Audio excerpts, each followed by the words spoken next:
Olá pessoal, tudo bem? Professor Marco Antônio da PUC. Eu resolvi fazer esse vídeo para trazer alguns esclarecimentos gerais sobre a questão do uso das máscaras caseiras e cirúrgicas para uso da população em geral. E aí as pessoas ficam me perguntando por que só agora começou essa questão da recomendação das máscaras por parte do Ministério da Saúde, em relação da Organização Mundial da Saúde, incentivando o uso das máscaras artesanais. Olha pessoal, por uma razão muito simples, né? Porque se a gente recomendasse isso antes, a gente ia começar a ter problema com a questão do fornecimento das máscaras para o pessoal da saúde, das máscaras profissionais para o pessoal da saúde que fica lá na ponta, né? Como já está acontecendo. Hoje as máscaras elas se tornaram um artigo raríssimo, né? O Donald Trump, ele, em recente entrevista, ele falando sobre a questão da produção das máscaras nos Estados Unidos, ele dizia que era um ato de produção de defesa. Ele queria que todas as máscaras produzidas nos Estados Unidos ficassem nos Estados Unidos apenas para o povo americano, né? Então, assim, as máscaras virou um item raríssimo da gente encontrar. A gente já está vendo isso aí. Fique tranquilo, eu não vou ensinar a fazer máscara caseira, mas eu quero dar algumas dicas rápidas, né? É ideal que os tecidos sejam limpos, né? Que você tenha mais de uma camada, né? Se você quiser colocar uma camada final de papel, é tranquilo, né? Ela precisa estar bem ajustada, né? Ela tem que cobrir o nariz e a boca, né? Bem ajustada. E o principal ponto de uma máscara caseira: permitir respirar sem restrição, né? Eu tenho visto aí na mídia ensinando a fazer máscara de papel melito. Olha só, não, todo mundo tem um tecido em casa e eu acho que tem que ser feito de tecido. Eu tenho visto também algumas pessoas fabricando máscaras em que você não consegue distinguir o lado, porque ela é igual tanto de um lado quanto do outro. Então é importante você marcar, fazer um xizinho no lado que você vai colocar, né? É um problema que tem acontecido também, né? E outra dica importante: faça um treino antes de você sair com máscara, né? Usa ela dentro de casa umas 2, 3 horas para você ver como é que é essa questão de usar máscara, né? Que a gente não está acostumado. Uma recomendação importante: as máscaras caseiras, elas não devem ser colocadas em crianças com menos de 10 anos, em pessoas com problemas respiratórios, ou que estejam inconscientes, incapacitadas ou incapazes de remover sozinho, né, sem assistência de uma outra pessoa. Não recomendamos máscara para essas pessoas, né?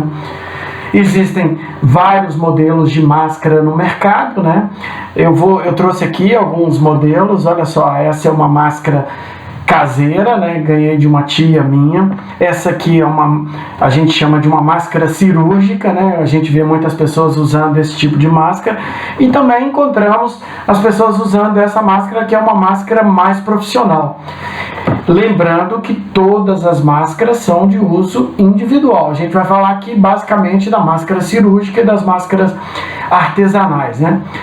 A principal pergunta que as pessoas me fazem: as máscaras caseiras e a máscara cirúrgica funciona ou não funciona?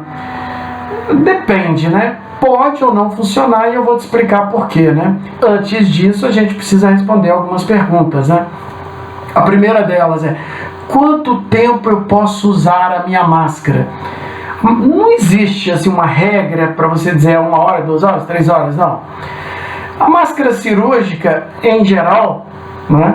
Qual que é a recomendação? Sujou, está contaminada, molhou, começou a oferecer resistência para você respirar, descarta. Não é hora de você trocar a máscara. A mesma coisa com as caseiras, né?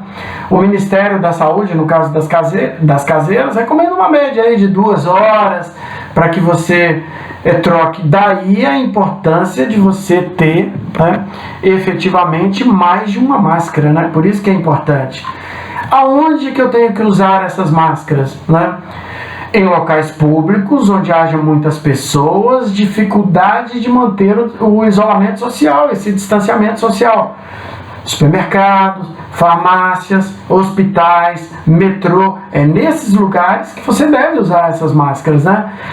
Se vai acompanhar alguém no hospital, precisa ir ao hospital, leva, o acompanhante também tem que estar, é importante que o acompanhante também tenha uma máscara, né?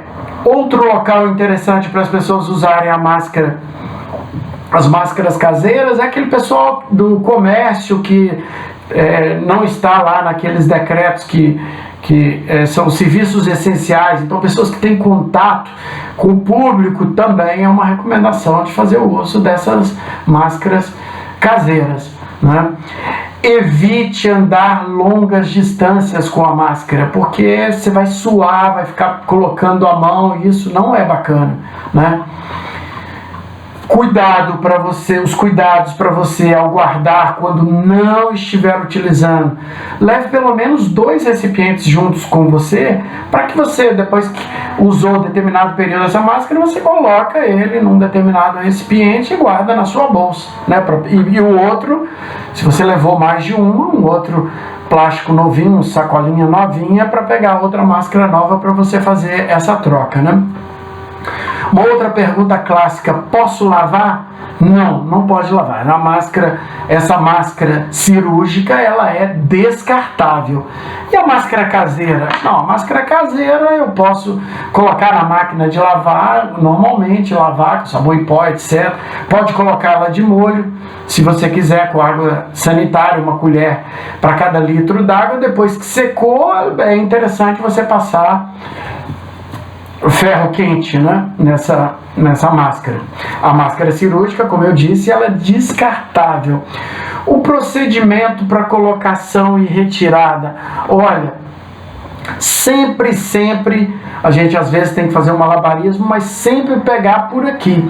E sempre que você for manusear a máscara, né, é imprescindível que você faça a higienização com álcool gel ou lave com água e sabão. Sempre. Você não pode tocar na máscara sem que você tenha feito esse procedimento, né? E o mais importante, você não pode tocar nem a parte interna nem a parte externa. A parte externa, porque ela pode ter sido contaminada, porque alguém espirrou, e a parte interna, se você está contaminado, se eventualmente você está transmitindo o vírus, você coloca aqui, depois toca uma superfície, aí você vai contaminar outras pessoas, né?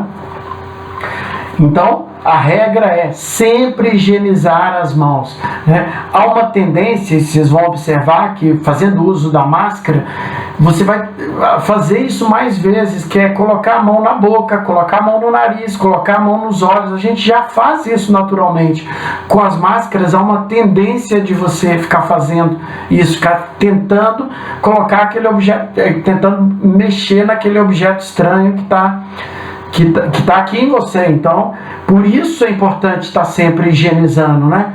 Porque, do contrário, a gente vai estar falando numa autocontaminação. Você imaginar que você foi a um supermercado e tocou num produto que alguém já tinha tocado e esse produto está contaminado, e aí você, ao mexer na máscara, você vai se autocontaminar. Esse é o grande problema do uso de máscaras artesanais, na verdade do uso de máscaras em geral: tocar superfícies contaminadas e depois se autocontaminar. Então a gente precisa estar muito atento. As pessoas que respiram mais pela boca, pessoas que têm problema de rinite, né, tem grandes chances de se autocontaminar. Por quê? Porque vai ficar mexendo na máscara para tentar respirar. E aí, tocou numa superfície contaminada, vai mexer, vai se contaminar, né? Isso se agrava, eu tenho visto pessoas usando esta máscara profissional. Essa máscara profissional só pode usar quem foi treinado para usá-la, né? Porque ela oferece uma resistência para você respirar. E aí você não vai conseguir usar, vai ficar colocando a mão toda hora. E aí é o grande problema. Pessoas como eu, que usam óculos, também é super complicado, porque fica embaçando a lente. E aí qual é a tendência? Se autocontaminar, colocar a mão na máscara, né? E aí você deve estar se perguntando: afinal, eu devo ou não devo usar uma máscara caseira? Antes de dizer isso, você precisa responder: eu realmente preciso sair de casa? Para que eu estou saindo de casa, né? Porque a resposta em relação a essas máscaras é que ela pode reduzir a probabilidade, mas ela não elimina o risco. Em alguns casos, como eu citei agora, ela agrava até a sua exposição, se você for ficar colocando a mão toda hora, levando toda hora a mão ao rosto, né? Se você seguir todas essas dicas que eu estou falando aqui, acho que vale a pena quando você precisar sair, né? Mesmo que ainda não tenhamos uma resposta precisa sobre a sua efetividade. A gente não sabe o quanto elas funcionam, né? Eu tenho visto aí na mídia várias promessas milagrosas, mas a verdade é que a gente ainda não sabe, mas eu acho que vale a pena. Talvez a gente no futuro, passada essa pandemia, a gente vai incorporar isso em determinadas épocas, né? No inverno, usar no metrô, no ônibus, sabe? O principal, para mim, o outro ponto crucial da questão do uso das máscaras é efetivamente as pessoas passar a pensar que está usando máscara, está segura e abandonar o isolamento social. Isso é péssimo, né? A máscara é só mais um dos itens. Você deve manter todos aqueles cuidados, todas aquelas precauções, não pode abandonar e jamais abandonar o isolamento social, conforme as últimas recomendações aí do Ministério da Saúde. E por último, eu queria falar para aqueles trabalhadores que não estão incluídos no isolamento especial, né? O ideal é que você peça ao seu empregador que forneça proteção respiratória, mas o que a gente tem visto é que a proteção respiratória se tornou um item raríssimo. Olha, é possível a gente implementar, esse pessoal de caixa em especial, que fica tendo contato com um monte de gente, eu acho que tem algumas ideias interessantes. Eu tenho visto aí nas redes de varejo, de supermercado, algumas proteções físicas, separando o cliente, o caixa do cliente. Olha, muita boa vontade, mas a maioria das que eu vi foram muito mal feitas, mas valeu a boa vontade, eu acho que dá para fazer coisas melhores para isolar. Então tem medidas de controle administrativas que podem reduzir a exposição, essas barreiras físicas. Você pode limitar o número de pessoas que vão acessar aquele estabelecimento, fornecer álcool gel para essas pessoas. Então existe uma série de medidas administrativas que você pode estar cobrando do seu empregador. É isso, pessoal, muito obrigado, até o próximo vídeo.